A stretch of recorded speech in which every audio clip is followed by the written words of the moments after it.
pertanyaan terakhir Ibu, Via Valen atau Nela Karisma? Ya tentu saja Via Valen karena saya fansnya Via Valen. Oke, nah nih.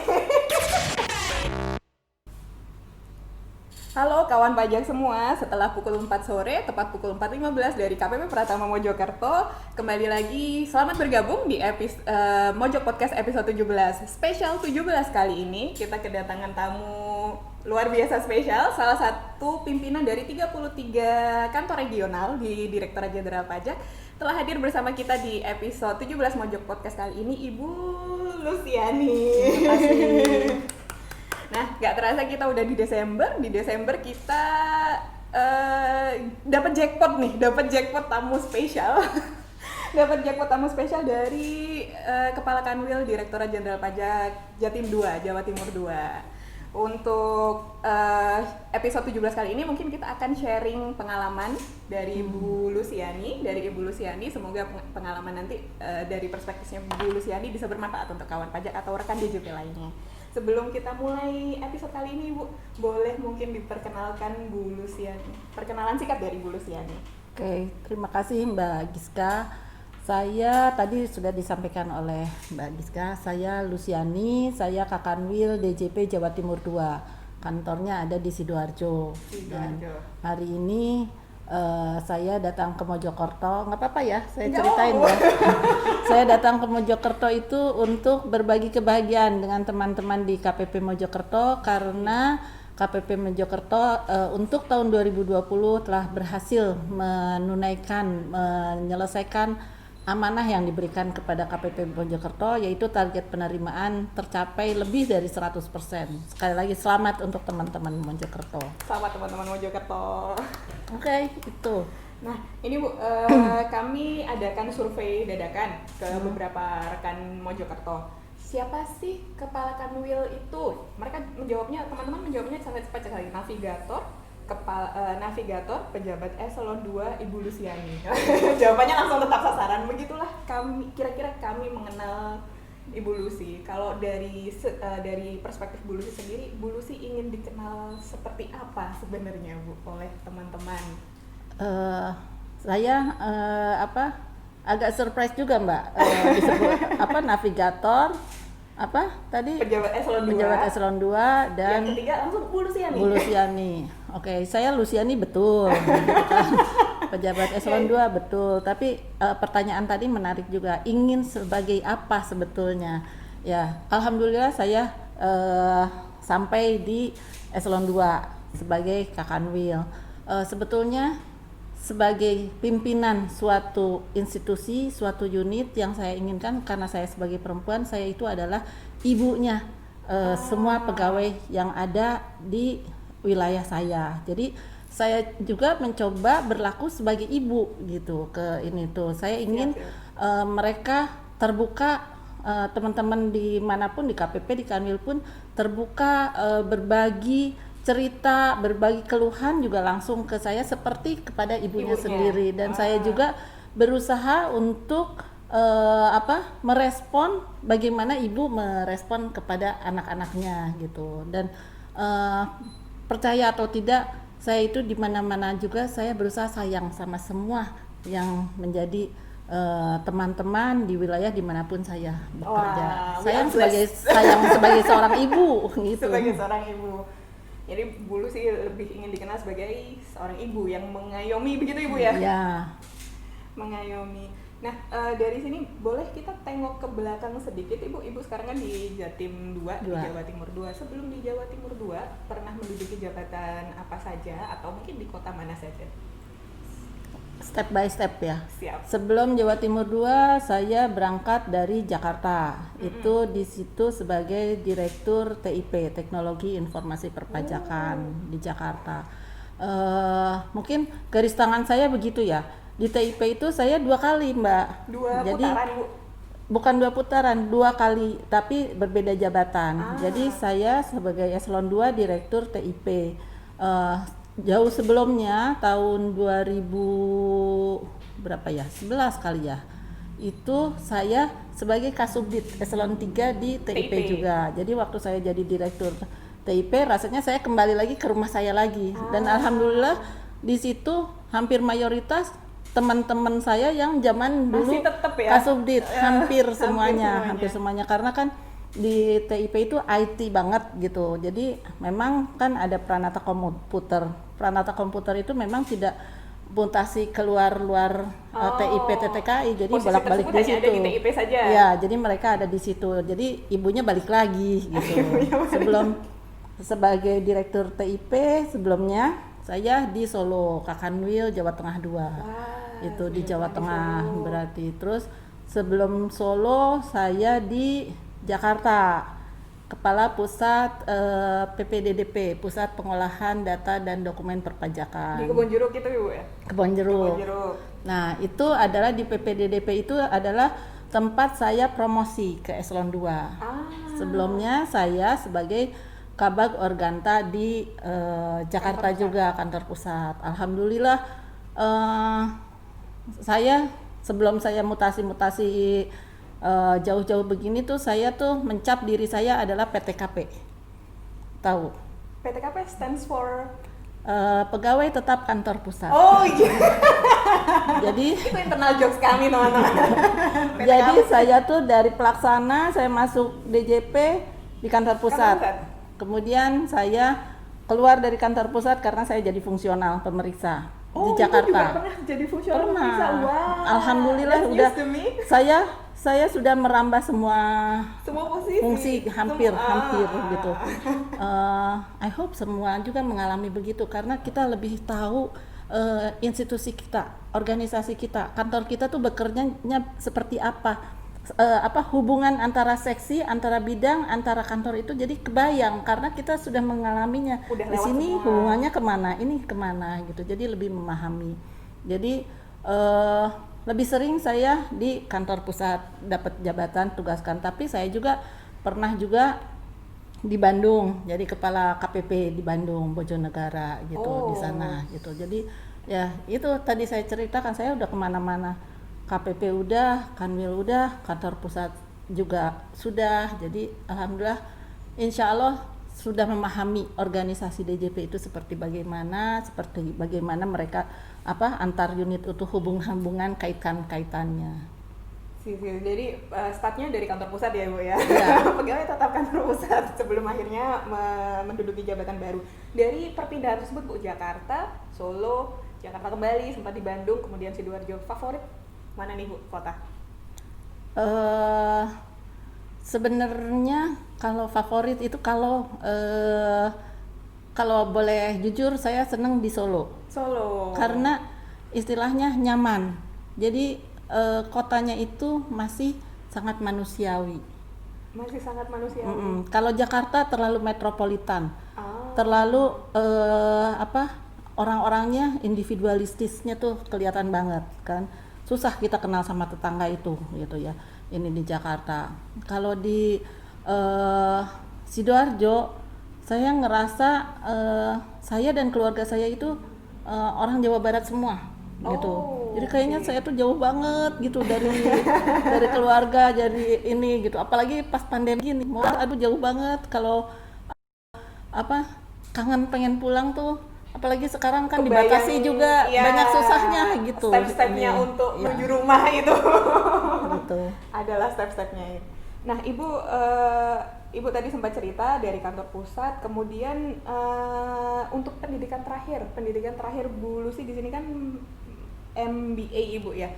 Itu kalau boleh saya tanya ditempuh pada saat menduduki jabatan mana, dari kantor mana, terus yang kedua kenapa sempat kepikiran buat sekolah lagi? Memungkinkan nggak sih sekolah untuk rekan-rekan di DJP yang sudah waktunya jam 8 sampai jam 5 di kantor, Senin sampai Jumat di kantor, untuk sekolah gimana Bu? Kalau nanya memungkinkan, sangat mungkin. Dan saya dimanapun saya berada, saya selalu menganjurkan teman-teman saya untuk sekolah lagi. Terus tadi nanyakan kenapa saya sekolah S2, bagaimana awalnya. Jadi agak panjang nih ya jelasannya. Waktu saya masuk waktu itu namanya Departemen Keuangan, belum Kementerian Keuangan ya. Untuk masuk ke Direktorat Jenderal Pajak. Saya itu nggak ngelamar ke Direktorat Jenderal Pajak. Saya melamarnya ke Departemen Keuangan. dan saya tidak tahu bahwa nanti tuh akan dimasuk bea cukai, ke pajak, Di bawahnya anggaran, Kemenkeu dan ada lain. lagi. Saya pikir saya akan di Departemen Keuangan di Lapangan Banteng gitu kan, di Itjen, karena saya akuntan kan. Oke. Nah, terus tapi saya waktu diantaranya kan tahap terakhir itu gak di wawancara, ya waktu itu di Direktur PAIK. Kalau PAIK itu IT-nya zaman dulu. Direktur apa Pak Bu? PAIK. Saya juga nggak tahu singkatannya dari apa ya. Itu yang wawancara saya itu ya. Nah, dia nanya kenapa mau kerja di Departemen Keuangan gitu kan. Kan kamu tahu sendiri pegawai negeri banyak yang nganggur gitu kan, nggak banyak kerjaannya maksudnya gitu kan.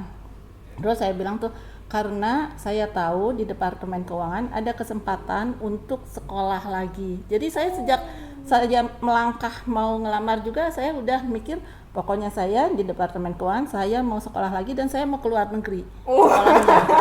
Kenapa? Dari pertama kali masuk ya Bu? Iya. Jadi yang saya cari informasi itu bagaimana caranya supaya bisa sekolah ke luar negeri dengan beasiswa gitu kan.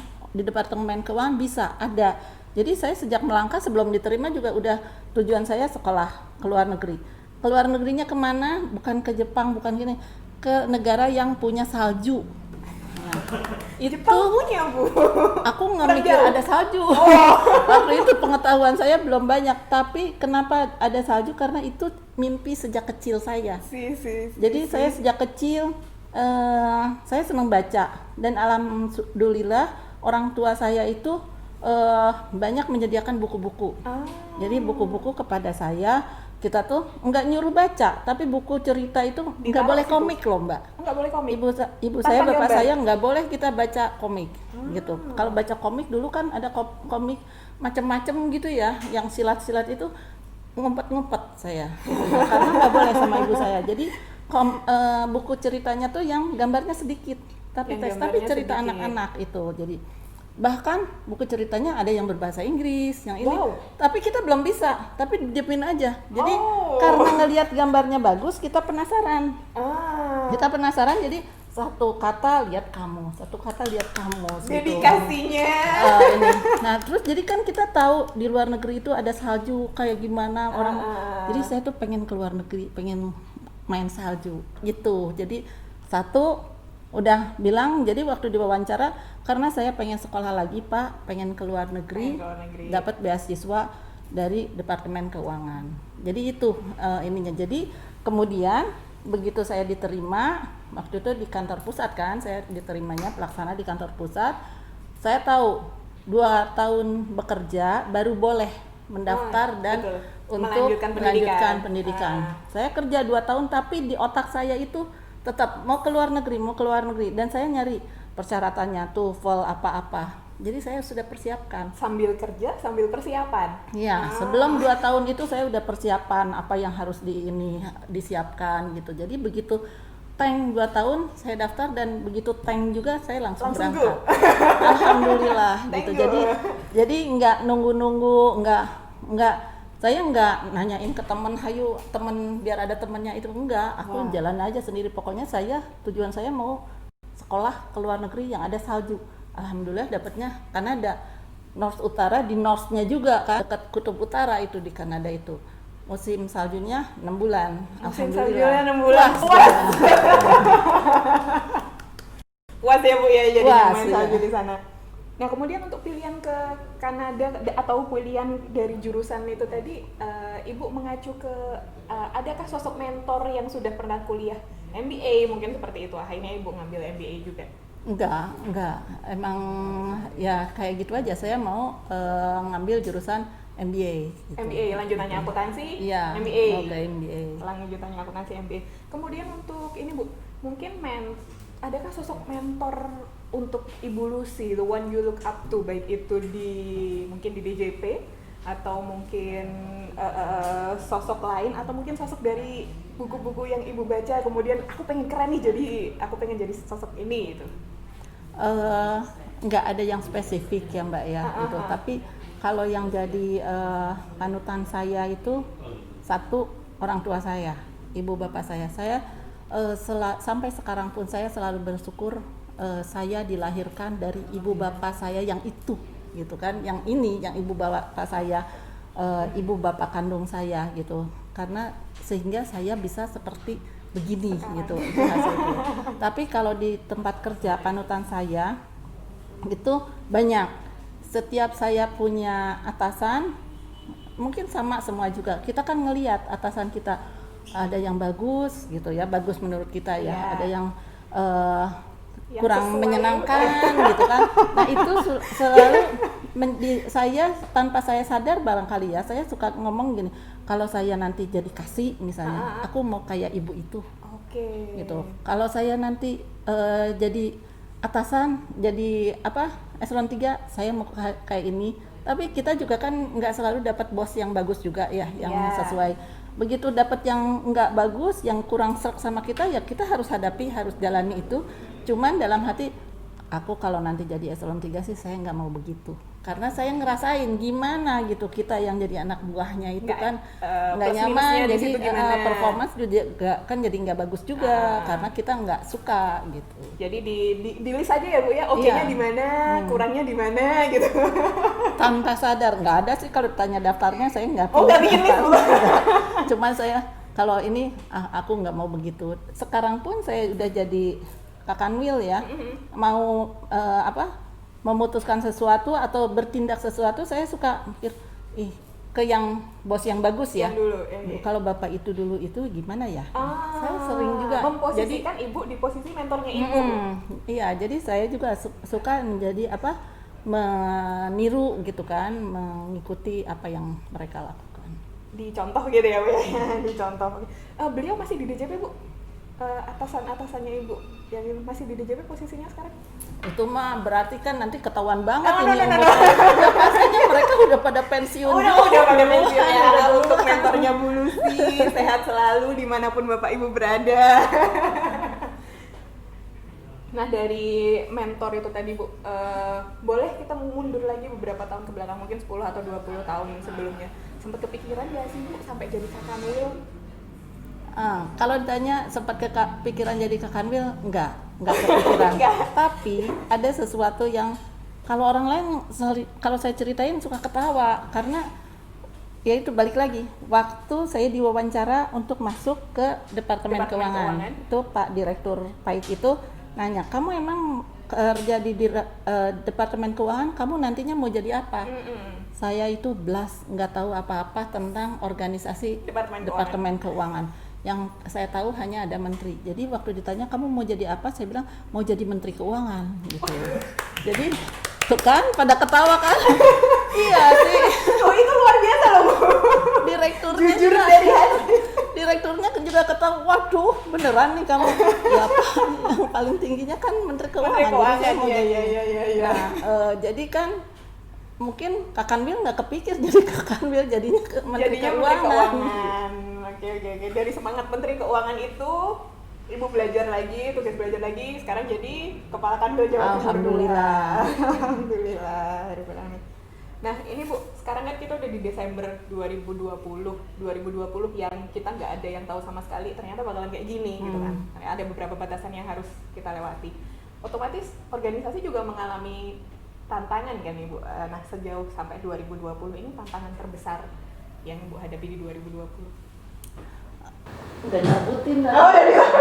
Karena tantangan terbesarnya yaitu pandemi ini, karena kita nggak ada persiapan ya kan untuk menghadapi pandemi ini, dan pandemi ini kan dimulai bulan Maret kita udah 10 bulan. Jadi begitu Maret kena pandemi, kita masih nggak terlalu serius kan nanganinnya. Ternyata ini berlarut-larut terus, malahan makin jangka panjang makin ya mungkin kita bisa bilang makin parah ya gitu kan, membuat kita juga semakin aware, semakin ini mau kemana, kapan mau berakhirnya, itu tantangan itu, karena kita nggak tahu kapan ini berakhir. Terus bagaimana cara yang paling pas, yang paling tepat menghadapi pandemi itu gitu, itu juga kan tantangan, dan tidak ada rumusnya dan tidak ada akhirnya gitu. Kita nggak tahu kapan berakhirnya pandemi. Ditambah lagi kita sebagai pegawai Direktorat Jenderal Pajak, kita juga tetap harus memberikan penerimaan kepada negara ini gitu. Padahal perekonomian sudah terimbas Siap, gitu. betul. Kita Betul sekali. ditantang untuk lebih pinter, lebih cerdas untuk bekerja. Tantangannya itu ya, lebih pintar, lebih cerdas dalam bekerja, dalam bekerja. Nah, ini Bu, tadi kita udah ngobrol yang serius-seriusnya, kita sekarang ngobrol santainya aja. Ini Bu Lucy tadi sempat ada bilang suka jalan-jalan. Nah, sudah sempat jalan-jalan ke kota mana aja? Mungkin pada saat dinas, kemudian Sabtu minggunya jalan-jalan, atau pada saat pendidikan pas liburan jalan-jalan? Setiap ada kesempatan saya jalan-jalan. Tapi pas pandemi ini 10 bulan saya nggak jalan-jalan. Even kan kesini juga nggak datang-datang. Berarti sudah menahan ya Bu ya selama Iya. 10 bulan. Cuman gini, jadi sejak zaman saya sekolah, saya itu seneng backpacker. Jadi ada jalan-jalannya saya itu backpacker. teman berempat dengan saya, teman saya 3.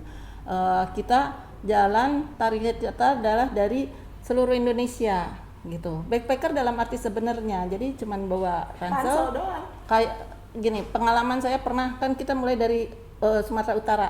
Dari barat dulu. Ya, dari Jakarta kita naik pesawat nyebrang ke sana. Tapi begitu sampai di Medan, keluar itu jalan kaki langsung naik angkot. Gitu. Kita tujuan kemana? Dari situ menelusuri Sumatera Utara gitu, ke Kabanjahe, ke Danau Toba, keliling. Habis itu kita ke Sumatera Barat. Gitu, udah pernah. Jadi waktu itu targetnya sih keliling Indonesia, tapi keburu kita kerja. Itu kan teman-teman saya juga terus kerja juga, beda-beda kan, nggak Itu semua. sebelum di Departemen Keuangan. Iya, teman Sebelum di sekolah departemen. dulu gitu. Siap, Jadi gitu. Jadi ya jalan-jalannya udah banyak. Ini Ada geng backpacker jalan-jalan itu ya, saya Bu? itu bukan untuk shopping. Jalan-jalan saya itu emang ingin mengetahui bagaimana orang lokal itu hidup di situ gimana. Kalau bisa kita ikutan sama mereka gitu. Esensi traveling yang sebenarnya ya Ibu ya. Even saya kan Mengenali pernah ke daerah itu. Baduy juga, saya tinggal di rumah orang Baduy, nginep di sana. Oh, sampai Gitu. tinggalnya di Rumahnya penduduk lokal, Baduy, di penduduk lokal. Ikutan juga kan nggak ada kamar mandi, kita mandi di sungai, segala macam di sungai gitu. Asik loh Mbak. Itu Siap, jadi siap, tidak siap. terlupakan itu. Iya. Nah tadi Ibu sudah pernah jalan-jalan, tujuannya adalah keliling Indonesia, start dari Sumatera, Sekarang kita ke Jawa Bu, ke Mojokerto. Ini ada pertanyaan titipan dari teman-teman. Yang paling dikangenin dari Mojokerto, adakah? Duren. Dari Wonosalam. Duren sama manggis. Duren sama manggis, Ada satu paket itu biasanya Bu? Manggisnya enak banget tuh. Iya kan? Produk, Enak dan murah juga. Oh ya. iya. Produk andalan Mojokerto adalah duren dan manggis teman-teman. Duren dan manggis. Kemudian kegiatan ini Bu, lepas kantor, kegiatan favorit Ibu sore hari atau malam hari? Kalau di Mojokerto di Sidoarjo Sidoarjo. kan saya nggak punya teman, nggak punya saudara. Jadi tapi hobi saya salah satunya adalah masak. Jadi Masak? saya sering masak juga. Masak, mencoba-coba resep baru gitu pulang kantor. Nggak nyoba-nyoba resep baru sih, masak yang saya suka masak, yang saya suka makan. Berangkatnya dari situ, yang saya suka makan Iya. dimasak. Siap. Kemudian ini Bu, sebelum 2020 berakhir, adakah checklist yang belum Ibu centang? Kegiatan yang ingin diselesaikan Banyak sebelum sekali 2020? karena kan Banyak ya? terhenti itu centangan-centangan saya. itu terhenti di bulan Maret. Terhenti di Udah bulan malahan saya delete aja, nggak mungkin ini gitu. Udah langsung di-delete dari checklistnya ya. Iya. Nah itu teman-teman mungkin yang punya checklist juga yang belum bisa dilaksanakan ketika pandemi ini, nah mungkin boleh ikut dulu sih, di-delete aja. Atau dipindahkan ke tahun 2021. 21. Terus semoga nanti 2021 lebih baik daripada Amin. tahun ini ya. Nah itu tadi kita udah ngobrol serius dan santainya. Ibu boleh sekarang saya masuk ke 10 seconds Q&A, speed quest, pertanyaan cepat seperti itu. Mohon dijawab dalam waktu 10 detik. Berapa pertanyaan? Berapa? Ini 2 detik ya masing-masing. No. Waduh. Masing-masing pertanyaan 10 Oh, detik. 10 detik. Each Oke. will be 10 seconds. Ya. Oke. Mulai ya teman-teman. Pertanyaan pertama. Arti Jawa Timur 2 dalam 3 kata. Jawa Timur bahasa Jawa, terus orang Surabaya ini cingur. Cingur, belum 9 detik ini tadi. Nah, kalau belum ada yang tahu cingur itu makanan khas Jawa Timur ya. Nggak ada di selain Jawa Timur. Lanjut Bu, pertanyaan kedua. Misal Ibu diberi kesempatan untuk menjadi buah, Ibu memilih untuk jadi buah apa? Manggis. Duh, langsung dijawab. Belum jalan 1 detik Bu. Jadi beneran ya buah favorit durian yang ditangani dari Mojokerto, durian manggis. Buah favoritnya Ibu? Manggis. Cocok. Pertanyaan ketiga. Lagu favorit Ibu Lucy? Ini baru sekarang ya, Sewu Kuto. Sewu Kuto. Saya itu lagi senang menggumamkan lagu Sewu Kuto. Iya, teman-teman Kanwil, nah ini requestnya Ibu loh ya. Boleh nanti diputar beberapa kali. Oh ya, nanti di atas langsung diputar Bu. Pertanyaan terakhir Ibu, Via Valen atau Nela Karisma? Ya tentu saja Via Valen karena saya fansnya Via Valen. Oke, nah nih. Ketemu satu lagi, jadi Bu Lucy gemarnya buah yang disukai manggis, fansnya Via Valen. Via Valen. Dan saya alhamdulillah pernah duet loh. Oh. Waktu acara Thanks Gathering Sidsel ya, ada iya, gitu. iya. Jadi saya minta nyanyi sama Via Valen. Sama Via Valen. Sudah tercapai. Oh, ini ya salah satu Comprengan. Comprengannya duet dengan Via Valen. Baik Bu Lucy, terima kasih banyak sudah Sami-sami. meluangkan waktunya. Mungkin ada boleh disampaikan pesan-pesan untuk rekan DJP atau kawan pajak semua.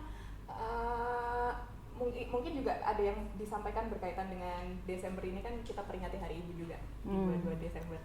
22 itu penting tuh. 22 Desember besok ya. Besok. 22 Desember Hari Ibu. Jadi aku nanti kayak ngeguruin ya, tapi biasanya saya di Hari Ibu itu yang pertama kali itu saya kalau dekat dengan ibu saya ketemu ibu saya. Kalau jauh biasanya saya telepon dan ada lagu khusus dari kita anak-anaknya ibu saya itu. Kita jadi nanti telepon tuh padahal nggak ini ya, tapi rata-rata semuanya kalau saya ngobrol sama adik saya ini juga ibu saya senang nyanyi juga gitu, nyanyi bukan penyanyi gitu, nyanyi aja gitu. Jadi saya suka ngomong, "Ma, selamat Hari Ibu," terus "Mother, how are you today?" Itu dinyanyi nanti ibu saya ikutan juga nyanyi gitu. Jadi saya pesan kepada semua yang ini di podcast ini, sayangi ibu kalian, sayangi ibu kita, karena kita bisa begini itu karena ibu kita. Dan kita bisa ada di sini itu dari ibu kita juga. Kalau beliau tidak mengandung kita 9 bulan dan kemudian melahirkannya, kita nggak akan ada di sini. Jadi sayangi, dan kita membalas budi ibu kita itu tidak akan terbalas sampai kapanpun. Makanya kesempatan bagi yang masih ada ibunya, sayangi ibu, jadikan prioritas, jadikan nomor 1 beliau itu. Kalau ibu kita bahagia, insya Allah kita juga rezeki kita, urusan-urusan kita akan lancar karena diridhoi oleh ibu kita. Itu saja kali pesan. Baik, terima kasih Bu Lucy atas waktunya, terima kasih kedatangannya, juga terima kasih dari Jatim 2 sudah menghadiahkan teman-teman di Mojokerto berupa Kamera. Sudah banyak juaranya. Nah, ini kado yang paling besar di 2020 ini dari Kanwil DJP Jatim 2. Terima kasih Bu. Ini bukan dusnya aja loh, ada isinya. Ada isinya kan ya. Perlu dibuka. Terima kasih kadonya. Semoga semakin memotivasi tim media seni Mojokerto untuk berkreasi ke depannya. Baik, oke. Demikian episode 17 kali ini. Terima kasih sudah bergabung di episode 17 kali ini. Untuk kawan pajak dan rekan-rekan DJP semuanya, tetap jaga kesehatan. Semoga kesehatan selalu menyertai kita semua. Semoga aman semua kita sampai 2021. Amin. Baik. Terima kasih waktunya. Bye-bye.